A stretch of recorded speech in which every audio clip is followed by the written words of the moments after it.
He has long been called the Prince of Pot. The Sun's Ian Mulgrew calls him the country's first marijuana martyr. Marc Emery is preparing to turn himself into Canadian authorities today. They, in turn, will turn him over to U.S. authorities to begin what is expected to be a 5-year term in the U.S. for selling marijuana seeds. 5 years in prison. Marc Emery is in studio this morning with his wife, Jodie. I welcome both of you. Did you ever think it would come to this? Oh, I knew it would come to this. I anticipated this decades ago, and so I'm not surprised at all. You flaunted the law. You made no effort to hide what you were doing. Quite the contrary. Oh, absolutely. I paid my income tax. I wrote marijuana seed vendor on my income tax. I was transparent with everybody. I mean, I spoke about my seed business and all the $4 million we gave away and the overgrow the government revolution that we were running. I said that on stages beside John Turner, former Prime Minister, Kim Campbell, cabinet ministers.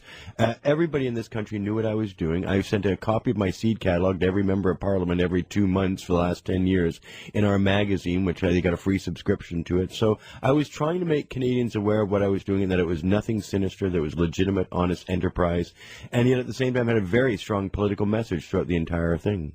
The last time we talked, I was struck by how matter-of-fact, how unemotional you seemed. Today, is reality setting in at all?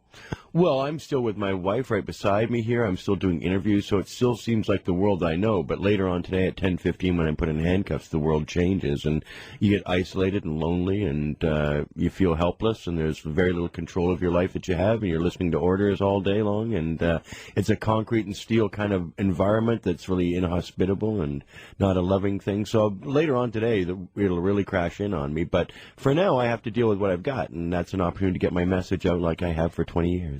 Jodie, how are you doing? I'm holding up, doing my best. But just? Yeah. What has motivated you? Why did you choose marijuana as your cause?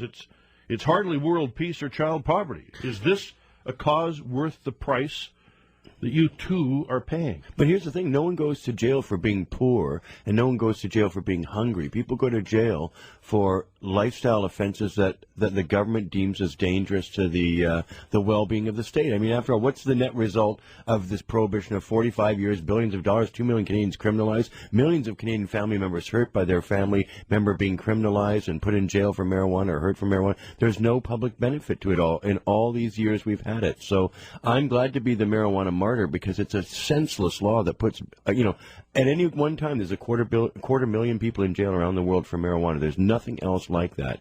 I mean, they'd pay people's organs in China for Falun Gong membership and what have you, but that's at least 3,000 or 4,000. But this is a pogrom that's around the world that affects all 170 million marijuana consumers, and we're all hunted down like animals all around the world. There is not a greater human rights crisis on the planet today than the number of people who've been incarcerated over the last 45 years for marijuana and criminalized. It's actually 30 million people around the world have been criminalized for marijuana, and 7 million of them have gone to jail for reasonable amounts of time, or rather outrageous and unjust amounts of time. But it's a huge scale civil rights violation that's going on today. And the fact that it's 2009 and I'm going to jail 5 years for a seed of one of the greatest plants ever put on this earth, and that's never hurt anybody, that's not toxic, won't kill you, whereas everything that's legal will kill you, from alcohol, tobacco, prescription, sugar, salt on the table. I mean, everything's going to kill you but marijuana, and yet I'm going to jail for 5 years for spreading the seed. I mean, if you're a Christian, the Bible commands us to take these seed-bearing plants and distribute them widely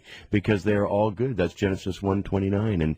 And no matter what way you look at it, what's happening to me is an injustice and a sellout of our Canadian sovereignty too. That might be the most egregious thing. Sure, it's an injustice, but to extradite a man who's charged with selling seeds when I should be charged in this province for that crime, if it's a crime, because I did everything here in Vancouver. I never went to the United States to do any of these things. And, the Canadian government... Sold into the United States. Oh, for sure, yeah. But the Canadian government knew what I was doing all along and gladly took my money. I used to have meetings with Revenue Canada all the time about how they could get more tax money out of me. And they had all my bank accounts, all my access, all my financial information. I was completely transparent with every government agency that ever asked or needed my information. And do you feel betrayed by your government? Your government will always betray you. Governments are not here to protect the individual rights of the citizen. They're here to control the people and exercise their power and dominance. So I have no expectations of my government. Well, and the Vancouver police did admit, and we have video of this, that they investigated Marc and tried to have him charged here in Canada, and the files didn't work, or the Crown didn't want to prosecute him. They said it wasn't worth the time and nobody wanted to put him in jail.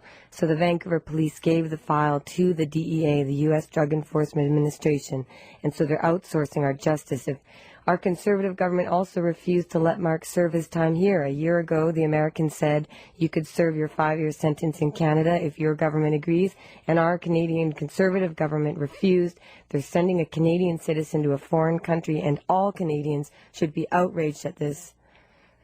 This portion of the Bill Goode Show is brought to you by BC CGA. We see more than numbers. Visit cga-bc.org. The great industrialist Henry Ford once said, "There are no big problems, just a lot of little ones." It would seem Mr. Ford knew just what the future would hold for businesses of today. Certified general accountants understand that solving big problems means finding and remedying the small ones, because every moving part of every business has the potential to accelerate or stall success. For business perspective that looks beyond numbers on a spreadsheet, choose a CGA. Certified general accountants. We see more than numbers. You're listening to The Bill Goode Show on CKNW News Talk 980. 604-280-9898. I welcome your calls to Marc Emery and Jodie. Jodie, how do you plan to cope for the next 5 years?